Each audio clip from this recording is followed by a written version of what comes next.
Hey everyone, it's Stephanie. I apologize for the way I look today. I had a video done where I actually looked like a normal human being, but my computer crashed and I lost it, so we're doing a quick re-record here and now without the ability to edit.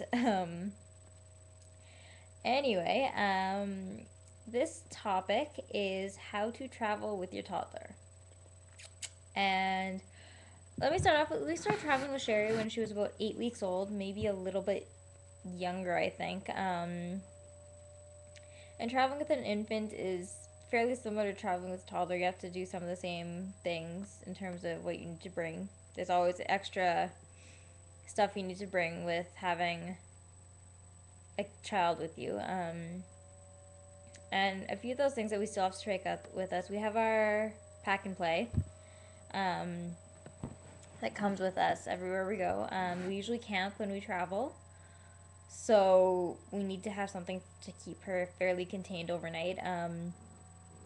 She can climb out of it, so we're gonna have to invest in something different for her. Um, One thing I found, if you don't have a ton of space in your vehicle, they make little tent type of things for babies. I think they have a couple age ranges. One is 0 to 3 years, and one is 0 to 6 years. Um, that you can, they fold up into like the size of a frisbee, and you pop them up. They have an air mattress pad that blows up itself, and they're great. You can zip your kids in them and they can't get out. So I think we're going to invest in a couple of those for the girls here right away. But you have to remember, like, you have to keep a list of what you need to pack for a toddler, what toys they need to have with them, what sleeping things they need to have in order to sleep, what sort of bedding things that they need, what they're ready to do, what they're not ready to do. Like, everyone's toddler's at a different stage. Some are ready to sleep in a sleeping bag. Mine is not. I wouldn't trust her outside of something that could contain her with, well, for anything. Um, she's just too curious and too rambunctious for that. So some other toddlers, I'm sure, would be perfectly fine just without sleeping in a bed, sleeping in a tent, sleeping wherever. Um, so that's one thing. Make sure you have a list of what you need beforehand, in terms of toys and books and sleeping arrangements and everything else. Worst thing you can do is end up at your destination and realize you don't have what you need for your toddler. Or something, you don't have something that they need, like their stuffed animal to sleep or something like that, and you don't have it with you. One thing I found that really helps with us when we travel is we keep Sheri up later the night before we leave. Our shortest trips are usually 4 to 6 hours. When we drive with her, they usually go up to about 8 hours of driving. So we found that if we keep her up late the night before we leave, we like to leave in the morning.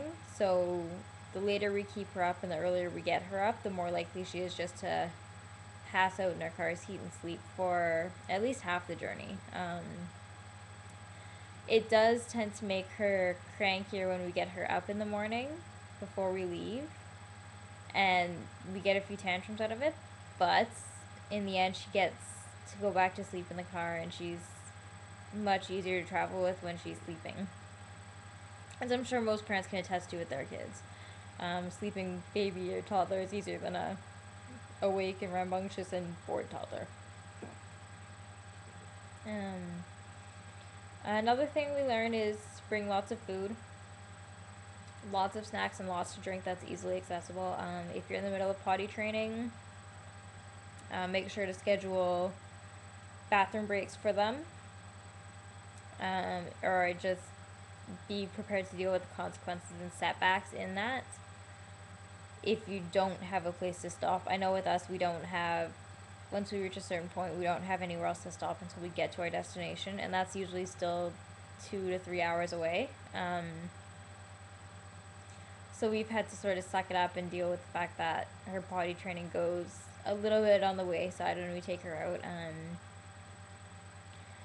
So it's something you kind of have to deal with, however you're going to deal with it. We still, whenever we stop, we take her in to go to the bathroom and things like that. And we try and limit her beverage is too much, so not so that she gets dehydrated or anything, but just so that she's not fluid overloaded and wanting to pee every 10 minutes. So that's one thing. But like I said, food is major. Having food that is easily accessible and easy for them to eat in the back of the car is crucial. So that's a big one right there. Also, I found that having a few toys, you don't need a lot, because they're easily, like, toddlers entertain themselves with whatever they can get their hands on. But if you have a few toys that you can stick, like, clip around their car seat, clip on their car seat, depending on what kind of car seat they're still in. We have handles on the side of our doors to get in and out. We clip rings and stuff and clip toys onto the end of that she can play with and not lose. Because otherwise we'd just lose all of our toys. But usually we have a little green backpack that she takes, that we fill up with toys for her, and that's pretty much what she chooses to play with on the road. And it works out pretty well. We let her pick out what she wants, as long as it's nothing that'll get in our way while driving, like a ball or anything like that. And we try and keep them fairly quiet, so that she's not too much of a distraction for me while I'm driving. Because the last thing you want is to be driving down the highway at 100 kilometers an hour and having a toddler in the backseat with a ball or a super nosy toy that makes you turn around, and to make sure that they're okay, like, just because it's so distracting, you don't want that. So that's one of those things that we try and limit, is noisy toys, for many reasons, mainly because they drive us both insane, but the distraction factor is a big one too. We don't have one of these currently, but one thing we want to get for her in the next little while is a portable DVD player. Just something that she can hold on her lap, because she's getting to that age where she's more willing to sit through a movie, like a Disney movie or something like that, or even like a DVD of her favorite show. Oh, excuse me. And just something like that, so that she has something she can sit and watch and be entertained by. It'll eat up an hour and a half, 2 hours, depending on what we're watching. And that'll be something that'll be helpful for us, because she sleeps for the first few hours, and then she has a movie that'd get us almost through our entire trip, hopefully. So that's one thing we want to try with her. We haven't done it yet. That'll be sometime in the future, hopefully before this summer when we go out on the road again with her. And the last thing that you have to be aware of when you're traveling with your toddler is you have to be prepared to make stops. Like I said, for where we usually go when we travel with her, once we hit a certain point, there's 2 to 3 hours of driving after that before we reach our destination. And those 2 to 3 hours can be the longest hours of your life. Just because we have nowhere to stop, nowhere to pull over, nowhere to let her run off her energy. So we try and let her run off as much as possible beforehand. We intentionally forget something, like just something small that we have to pick up at Superstore or Walmart or something on the way, so that we can get her out and let her run around a store for a few minutes before we have to get back in the car. And I don't know if we realize we're intentionally forgetting things, but we are. Like, we seriously are intentionally forgetting them just so we can let her out. So